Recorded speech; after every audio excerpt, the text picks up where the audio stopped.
that to my advantage, so that way I can be more engaged and let people know what is going on. And I know it 100% if people were to bring questions, what is going on as well. Can you repeat the question, please? I was asking, so this semester you have a lot of issues with having your Ebor meetings during lunchtime when people are not knowing what's going on during the Ebor meeting. So going forward, how would you solve that issue? Okay, so just a lot of our issues are obviously just communication and then accountability. So just making sure that understanding of what we're going to talk about is maybe sent out to our Slack a little bit earlier on, and then making sure that we keep each other accountable of saying like, this is going to be the time, let's be a little bit stern with each other about saying like, yo, let's get here at this time and let's start meetings are going to start a little bit earlier to understand that it may start like 15 minutes later, and then being able to get out in an appropriate amount of time. To extend the questioning for the next 5 minutes. Second. Okay, yeah, motion approved. Any questions first? So my question is kind of broad. It's about leadership. Like I feel like we have an issue with people joining Eboard and like doing it really well, like talking that talk when it comes to these these pitches and everything, kind of answering questions. But when they get on Eboard, they don't really know what it means to be like a leader in an organization. So I guess I want to know about like what qualities do you think, or characteristics you think you should possess as a leader in this role, or like do you have, or do you need to work on? I just want to know about your leadership skills, like how you're really going to like develop that and foster that in your business. Yeah, so I've always found myself to kind of gravitate towards the leadership positions. Honestly, I think as a leader, you should always just be available. I think you should be willing to listen, being able to put yourself in other people's shoes and understanding that at the end of the day, people are going to have issues, but at the end of the day, it's all about attacking the common goal. So making sure that the common goal is accomplished is always number one, and then making sure that you can hold your team members accountable and making sure that they see that you are also putting in work, stuff like that, because that only makes them want to work even harder. So that's kind of like leadership skills that I see. And then did you ask about like leadership experience or? No, I was just asking like you discuss whether it's something like you wanted to improve on with your leadership, or like things you possess or what you feel like very needed. Yeah. So that's up to you what things you want. Yeah, so and then kind of goes back to what Steph was saying, just being consistent. So if someone hits you up, just kind of don't flake on them and stuff like that, and just being there, having that consistent availability and being kind of open with them, because at the end of the day, if you're open with your e-board members, they'll be open with you, and be honest about if they can't get something done, instead of being like, oh, I'm kind of scared, I'm not going to go to them and tell them that I'm not going to be able to finish this program or attend the meeting, I'm just going to kind of like ghost, you know what I mean? So just having a pretty good relationship with a lot of the e-board members is going to be key to being a good leader. Can you repeat your question one more time? Okay, so basically, like I want you guys to discuss about like your leadership qualities, ones you possess, either need to work on, or the ones you want to develop while you're in this leadership position as being like vice president. Because we've had an issue with people talking the talk up here on the stage because they practice, pitch questions, they talk to me prior. But when you're in this leadership role, there's a lot of things that are going to happen that are unexpected. It's like, what type of qualities do you have that you need to have or need to work on to be the type of leader you need to be vice president? So definitely the biggest thing is I'm somebody that can really work under pressure. Different things can happen impromptu all the time. So just already having the energy and already having that grit to keep going no matter if there is a lapse in judgment or there is a lapse in information or whatever is going on. Also, I already kind of gravitate similar to leadership positions immediately during my freshman year, even during group projects.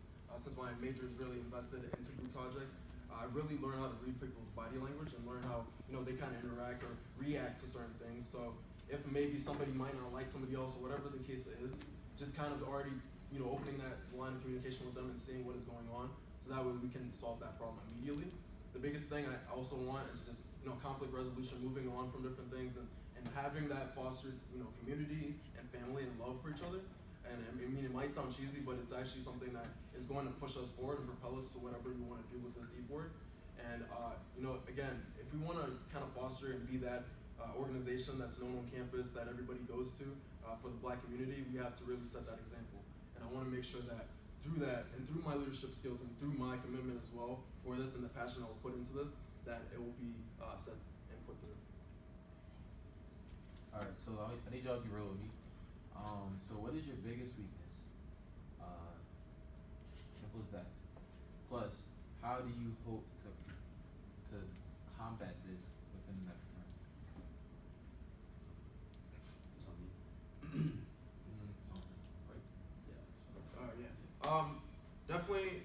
something I want to progress and get better at definitely is, again, even public speaking or even just even communicating with people one-on-one, as it can be intimidating. You don't know how a person reacts, you don't know the personality types, you don't know the traits. So kind of already, experiencing that and seeing your leadership qualities as well, and also being exemplified from everybody else that's here, kind of be that, open source communication. And again, know that my actions are attributed and will create this persona of myself. So people are already gonna set certain, traits or accolades or certain things with me. So kind of already seeing those things and working in tandem with that, I can, better myself and get myself to that level. I feel like I can vocalize myself pretty well and work in, it's something that you continuously work on. Public speaking, again, is like 60 or 70% of people fear public speaking is the number one fear. So, the biggest thing is just working on that and not being intimidated about eye contact or people looking away or being disinterested. All those different things that are attributed to this position. I think one of my biggest weaknesses would probably understanding that I like to see things get done, but being able to just slow down for a second and pay attention to the details, because at the end of the day, making sure that you touch every base will overall make sure that whatever you are trying to accomplish gets done to the best of its ability. So being in this role, I think I can improve on that because of the fact that I'll have an e-board and I'll be able to understand that if I communicate to pretty much everybody in the e-board, get their feedback on what's going on, it allows me to get more questions, so I have to answer them, you know what I mean? So it allows me to pay attention to more of the details that will be put into different programs we're going into, different initiatives we're trying to start, and things of that nature. So being able to be in this position would allow me to be a little bit more detail oriented and not just be focused on let's get it done, let's get it done, let's get it done. Yeah, Erica? So, for each e-board member, I think there are region check-ins that we have to fill out every month, the monthly reports.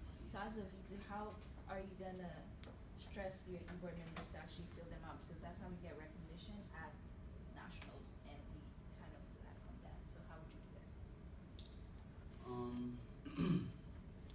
I would either try to figure out a way to incentivize something like that, but at the end of the day, we're all on the e-board, so it's kind of like our job. It is just about just staying consistent. It just kind of fell off in the communication aspect of the meeting. So when we kind of stopped talking about it, that's kind of when people stop doing it, you know what I mean? So if it's talked about during the e-board meeting consistently and checked up on, which would probably be down to a job like the vice president to fill in the gap on that. So just making sure that I communicate to the e-board and stuff like that, that everybody has it done and adds it to my to-do list to go into the Google Drive and actually check myself and then be like, okay, yo, you need to fill this out by this date and just hold people accountable, which is just really key. So just making sure that at our e-boards, it's communicated. Make sure you're working on your update, make sure you're working on your report would be really important, because at the end of the day, a lot of the people in the e-board, follow rules, you know what I mean? That's why you got the job that you got, you know what I mean? So it just comes down to just communicating and just keeping everybody on our e-board updated.